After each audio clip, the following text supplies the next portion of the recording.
তো hey guys, কে হালচাল? আজকের আমি চলে এসেছি আমার নতুন ভিডিও নিয়ে। আজকের আমি ভেব নিয়ে বলবো তোমাদের। আমার কাছে আছে চেন্নাই সুপার কিংস এর ভেব ধোনির। তোমরা অনেকদিন ফ্যানও আছো, সেসব নিয়ে আমার কোনো আপত্তি নেই। তো আমি বলবো ভেপে কি ক্ষতি হয় কি ক্ষতি হয় না। ভেপে যেমন ভেপে নিকোটিন থাকে, সব ভেপেই প্রায় নিকোটিন থাকে, সিগারেটেও থাকে জানো। এবার নিকোটিনের ফলে কি হয়? নিকোটিন তোমাদের নেশা লাগিয়ে দেয়, এর ফলে ক্যান্সারও হতে পারে। তোমাদের ফুসফুস খারাপ হচ্ছে আস্তে আস্তে, আমারও খারাপ হয়েছে অনেকটা, আমি জানি সেটা। তোমাদের ফুসফুস খারাপ হচ্ছে, আমারও হয়েছে। মুখ শুকিয়ে যাবে, চুল পড়ে যাবে, গলাও শুকিয়ে যাবে। এর ফলে পরে পরে গিয়ে ক্যান্সারটা হবে, তখন তো আর কিছু করার নেই। তো এবার সিগারেটে বেশি ক্ষতি হয়, ভেপে কম হয়।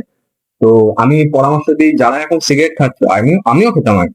যারা এখন সিগারেট খাচ্ছ তারা যদি একটা সিগারেটের বদলে যদি একটা ভেপ কিনে নাও, তাহলে তোমাদের আগের থেকে তো লাভ হবে অন্তত। কারণ হলো গিয়ে ভেপে ভেপে তুমি যখন তখন খাও, ঠিক আছে, খাও কম।